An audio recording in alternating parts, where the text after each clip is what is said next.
Friends, welcome to my channel. இன்றைக்கி நம்ம சேனலில் என்ன பார்க்க போகிறோம் அப்படின்னாக்கா வாழைக்காய் மீன் வறுவல் தான். ரொம்ப சிம்பிளான ஒரு டிஷ்ஷு தான், ஆனால் சூப்பராக இருக்கும் டேஸ்ட்டு. வாங்க இது எப்படி செய்யுதுன்னு பார்க்கலாம். அதுக்கு முன்னாடி இதுக்கு என்னென்ன தேவையான பொருட்கள் பார்க்கலாம். வாழைக்காய் வந்து நான் ஒரு வாழைக்காய் எடுத்து ரெண்டாக கட் பண்ணி அதை வந்து கொஞ்சம் தின்னாக, அதாவது கொஞ்சம் கனமாக நான் வந்து கட் பண்ணி இதை ஒரு 3/4 வேக்காடு வேக வச்சு எடுத்து வச்சுருக்கேன்.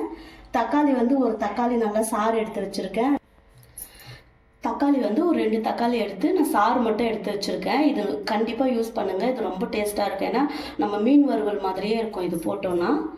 அதே மாதிரி கார்ன்ஃப்ளவர் வந்து 2 ஸ்பூன் எடுத்து வச்சுருக்கேன். அரிசி மாவு 2 ஸ்பூன் எடுத்து வச்சுருக்கேன். நம்மளுக்கு இது மிக்ஸ் பண்ணும்போது எவ்வளோ தேவைப்படுதோ அதை மட்டும் நம்ம யூஸ் பண்ணிக்கலாம். ஒரு ஸ்பூன் இஞ்சி பூண்டு பேஸ்ட்டு எடுத்து வச்சுருக்கேன். நம்ம வந்து குழம்பு மிளகாய்த்தூள், வீட்டு மிளகாய்த்தூள் தான். இது வந்து ஒரு 1.5 ஸ்பூன் எடுத்து வச்சுருக்கேன். கலர் பவுடர் கொஞ்சோண்டு எடுத்து வச்சுருக்கேன். உப்பு வந்து நம்ம தேவைக்கு ஏற்ற மாதிரி ஒரு ஸ்பூன் வந்து கரம் மசாலா எடுத்து வச்சுருக்கேன். இவ்வளோ தான் நமக்கு இது தேவையான பொருட்கள். இது எல்லாமே நல்லா மிக்ஸ் பண்ணி நம்ம வந்து ஒரு 20 நிமிஷம் வந்து ஃப்ரீசரில் வச்சிடலாம். வச்சுட்டு அதுக்கப்புறம் பொரிச்சு எடுக்கலாம். ஓகே ஃப்ரெண்ட்ஸ், இங்கே பாருங்கள், நம்ம இது நல்லா எல்லா வாழைக்காக்கும் அப்ளை பண்ணி ஒரு 20 நிமிஷம் இது வந்து நம்ம ஃப்ரீசரில் வச்சு எடுத்துட்டோம். இது இப்போ அப்படியே பொரிச்சு எடுக்கலாம். இங்கே நான் ஒரு கடாயில் வந்து எண்ணெய் ஊற்றி வச்சுருக்கேன். எண்ணெய் காஞ்சிடுச்சான்னு பார்க்கலாம். எண்ணெய் காஞ்ச உடனே நம்ம இதெல்லாம் போட்டு பொரிச்சு எடுக்கலாம்.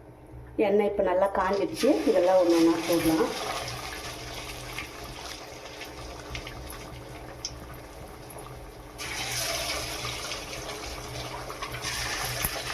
ஒன்றோட ஒன்று ஒட்டாமல் ஒரு 4 மட்டும் போட்டு எடுத்துக்கலாம்.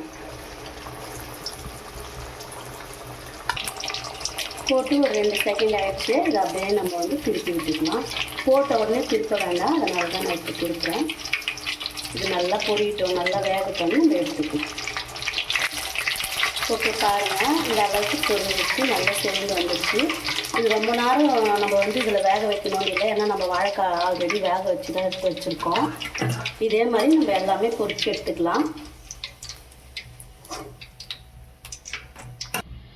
ஓகே ஃப்ரெண்ட்ஸ், இங்கே பாருங்கள், வாழைக்காய் மீன் வறுவல் ரெடி ஆகிடுச்சு. சூப்பராக அட்டகாசமாக நம்ம வந்து ஒரு வாழைக்காய் மீன் வறுவல் பண்ணியிருக்கோம். பாருங்கள், எல்லா பக்கமும் ஃபுல்லாக நல்லா ஃப்ரை ஆகிருக்கு.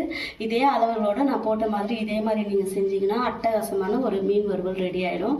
இது சாப்பிட்றதுக்கு அப்படியே மீன் மாதிரியே இருக்கும். ட்ரை பண்ணி பாருங்கள். இது உங்களுக்கு பிடிச்சிருந்தா நம்ம சேனலை சப்ஸ்கிரைப் பண்ணி வச்சுக்கோங்க. ஓகே ஃப்ரெண்ட்ஸ், இன்னொரு நாளைக்கு இன்னொரு டிஷ்ஷோட பார்க்கலாம். பாய்.